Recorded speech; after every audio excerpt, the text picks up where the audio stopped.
समाज के लोगों का आह्वान करता हूं, भय त्याग दो, निर्भय बन करके रहो। जिस तरह मेरे 20 लाख शिष्य निर्भय बन करके जीवन जीते हैं, किसी तांत्रिक मांत्रिक से नहीं डरते।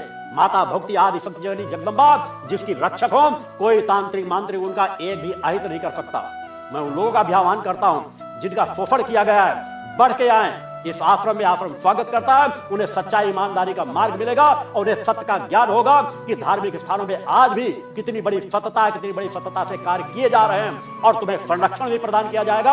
और मुखर होकर के आवाज उठाओ, डरो मत, आओ आवाज उठाओ कि कम से कम तुम ठगे गए हो, दूसरा न ठगा जा सके, उस पर मुखर होकर के आवाज उठाओ। सब भगवती मानव कल्याण संगठन आपकी हर मदद करने के लिए तैयार हो। आपकी ही नहीं, और समाज में नाना प्रकार के जहां जहां पर भी तंत्र मंत्र के नाम पे ढका जा रहा हो, कहीं ऐसी जगहों पर जहां गलत हो रहा हो, कोई माफिया हो, किसी प्रकार हो, भगवती मानव कल्याण संगठन किसी भी ताकत से नहीं डरता, उन सत्ताओं से भी नहीं डरता जो गलत कर रही हैं, गलत का संरक्षण दे रही हैं।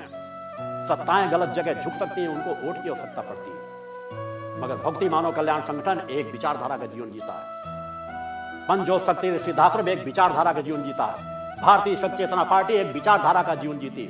मुझे कभी कोई भी चुनाव नहीं लड़ना, मुझे फुर्सत ही नहीं है।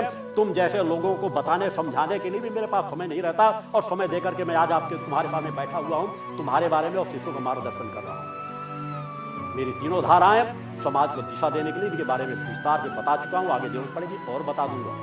एक भी चुनाव मुझे नहीं लड़ना, कभी मेरे द्वारा नहीं कहा गया कि मैं कभी भी चुनाव लड़ूंगा। हर मंचों से कहा गया मैं जिस पद पर हूं वह मेरे लिए सर्वश्रेष्ठ है। माता आदि शक्ति जननी जगदम्बा की कृपा ही मेरी सब पूंजी है, वही मेरी सब क्षमताएं हैं। तुम्हें बार बार इन चीजों की जानकारी मेरे शिष्यों द्वारा मिलती रहेगी। सुधार कर लोगे, तुम्हारा हित होगा, तुम्हारा कल्याण होगा। नहीं तुम आगे आने वाली पीढ़ी के लिए भी गलत रास्ता प्रशस्त कर रहे हो। बड़े बड़े आश्रम बना करके भी समाज को दिशा नहीं दे पाओगे। सनातन से इसकी रक्षा नहीं होनी। सनातन धर्म की जिससे रक्षा होनी है वह मार्ग भक्ति मानव कल्याण संगठन समाज को दे रहा है।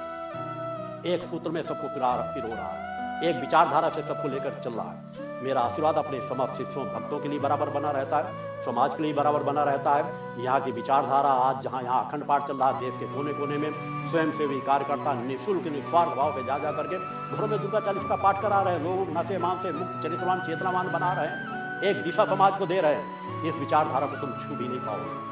यहाँ कोई भी चीज़, इस स्थान को कोई व्यक्ति खरीद सके, इस स्थान के किसी चीज़ का कोई कैसा उंगली उठा सके, ये किसी की हिम्मत नहीं। सच्चाई ईमानदारी से, सच्चाई ईमानदारी के पथ पर आकर के एक उंगली उठा करके देखो, तुमको जवाब अपने आप मिल जाएगा कि क्या सही है क्या गलत है। और गलत रास्ते से भी अगर तुमको 1 मिनट में उड़ा दिया जाएगा, धमकी दोगे, ये कर दिया जाए वो कर दिया जाएगा, तो यहाँ रक्षात्मक प्रणाली सब जगह मजबूत है हर शिष्यों की। अरे तुम छोटे छोटे उन शिष्यों का कुछ नहीं बिगाड़ पा रहे हो, तो यहाँ का क्या बिगाड़ लोगे? तुम्हारी औकात नहीं, तुम्हारी क्षमता ही नहीं। राघवेंद्र पत्रकार पे तुम खौफ खाए बैठे हो, उसका नहीं तुम कुछ बिगाड़ पा रहे हो। बाबूलाल विश्वकर्मा वो तुम्हें अलग अपना तुम्हें रास्ता दे रहा, तुम्हारा पर्चा बना रहा, उसका तुम कुछ नहीं बिगाड़ पा रहे हो। आवाजें 1-2 जगह नहीं, पर्चे बनाने वाले जगह जगह से पर्चे बनने लगे। तुम्हारे इतने पर्चे बनेंगे कि तुम उनका सामना नहीं कर पाओगे। सुधारने के लिए बहुत मैं मौके दे रहा हूँ। 11 दिन का मैंने समय दिया है, या तो सिद्ध करो तुम सही हो, प्रमाण दो जिसकी आवाजें तुमने उठाई है, मान सम्मान के विरुद्ध भी तुमने आवाजें उठाई है, या गलती स्वीकार करो उन मंचों में आकर के, मुझे कोई आपत्ति नहीं। मैं अपना पूर्ण आशीर्वाद समस्त शिष्यों को प्रदान करता हूं। बोल जगदम्बा माते की।